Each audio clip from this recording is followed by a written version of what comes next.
Trending tasty recipe. இன்னைக்கு வீட்டு அரிசிலேயே சூப்பராக ஒரு பிரிஞ்சி தான் செய்ய போகிறோம். டேஸ்ட் அப்படியே பிரியாணி மாதிரியே இருக்கும்.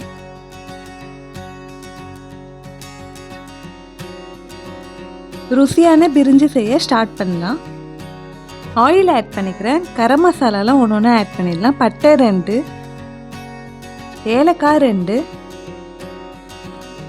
மராத்தி மூக்கு 2, கிராம்பு 5. இந்த மாதிரி சமைக்க சொல்ல ஜாதி பத்திரி கண்டிப்பாக யூஸ் பண்ணுங்க, ரொம்ப ஹெல்த் பெனிஃபிட் இருக்குது. பிரிஞ்சி இலை 3, சோம்பு 1/2 ஸ்பூன், 5 வெங்காயம் எடுத்துருக்கேன், நீல வாக்கில் கட் பண்ணி சேர்த்துக்கிறேன்.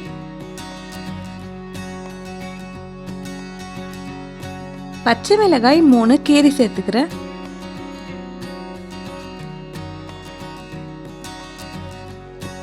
வெங்காயம் நல்லா வதங்கி வரணும், அப்போதான் டேஸ்ட்டு சூப்பராக இருக்கும்.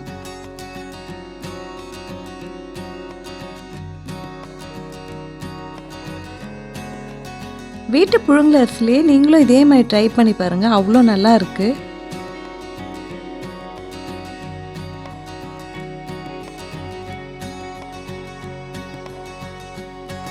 வெங்காயம் கிளாஸ் அளவு வதங்கி வந்திருக்கு, இன்னும் கொஞ்சம் வதங்கி வரணும்.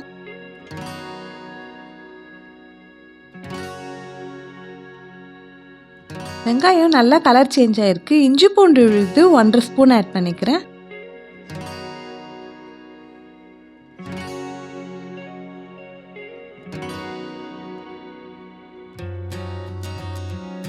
இஞ்சி பூண்டு விழுது நல்லா பச்சை வாசனை போயிட்டு ஆயில் பிரிஞ்சு வரணும், அந்த அளவு வதக்கி விட்டுடலாம்.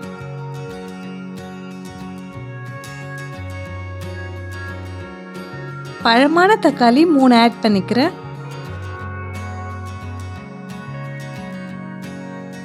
தேவையான அளவு கல்லுப்பு ஆட் பண்ணிட்டு வதக்கி விட்டுடலாம். தக்காளியோட இந்த மாதிரி கல்லுப்பு சேர்க்க சொல்ல தக்காளி நல்லா மேஷ் ஆகி வரும்.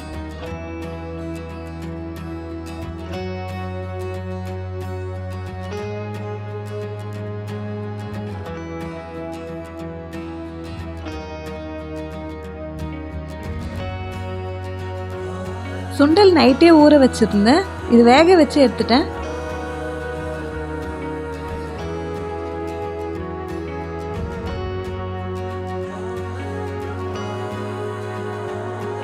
தக்காளி நல்லா மேஷ் ஆகி ஆயில் பிரிஞ்சு கலரே சூப்பராக வந்திருக்கு பாருங்கள்.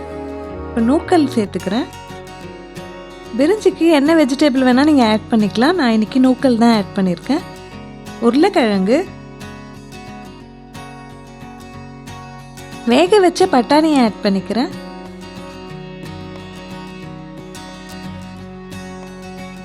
வெஜிடபிள் எல்லாத்துலேயும் இந்த வெங்காய தக்காளியோட வதக்கி விட்டுடலாம்.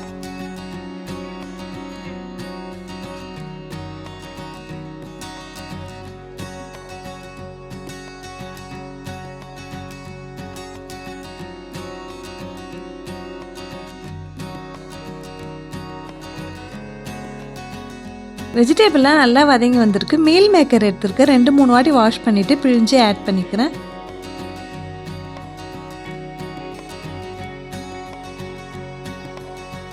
மஞ்சள் தூள் 1/4 ஸ்பூன்,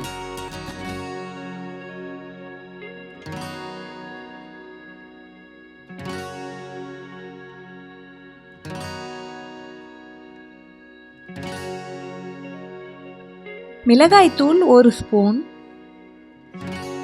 மிளகாய் தூளை இந்த வெஜிடபிள் எல்லாத்தோட நல்லா மிக்ஸ் பண்ணி விட்டுடலாம். எந்த அளவுக்கு வதக்குறோமோ அந்த அளவுக்கு டேஸ்ட் வரும்.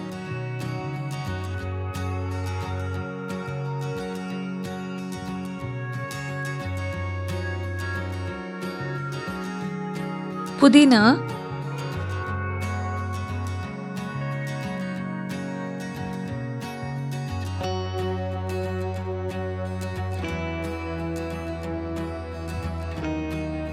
புதினா சேர்த்துட்டு நல்லா மிக்ஸ் பண்ணியாச்சு. இப்போ வாட்டர் ஆட் பண்ணிடலாம்.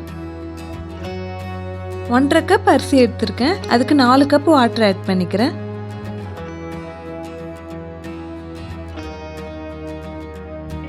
இப்போ இது எல்லாத்தையும் நல்லா மிக்ஸ் பண்ணி விட்டாச்சு, கொதிச்சு வரட்டும்.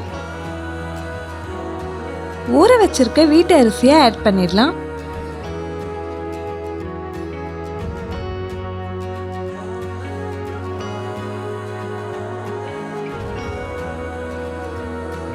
இப்போ இது எல்லாத்தையும் நல்லா மிக்ஸ் பண்ணிவிட்டு லெமன் சேர்க்க போகிறோம். கால்வாசி சேர்த்தா போதும்.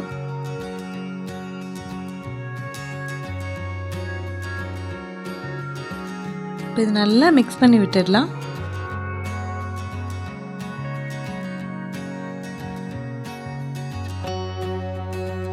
க்ளோஸ் பண்ணிவிட்டு வெயிட் வச்சிடுறேன்.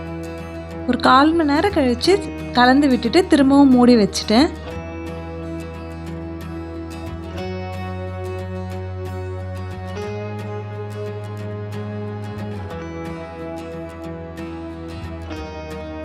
வீட்டு அரிசிலேயே சுவையான பிரிஞ்சி ரெடி ஆயிடுச்சு. கண்டிப்பாக வீட்டில் ட்ரை பண்ணுங்கள். அப்படியே பிரியாணி டேஸ்ட்டில் இருக்கும். குக் பண்ணிவிட்டு எப்படி இருக்குன்னு மறக்காமல் கமெண்ட்டில் சொல்லுங்கள். இந்த வீடியோக்கு ஒரு லைக் பண்ணிவிட்டு சேனலை சப்ஸ்கிரைப் பண்ண மறக்காதீங்க ஃப்ரெண்ட்ஸ்.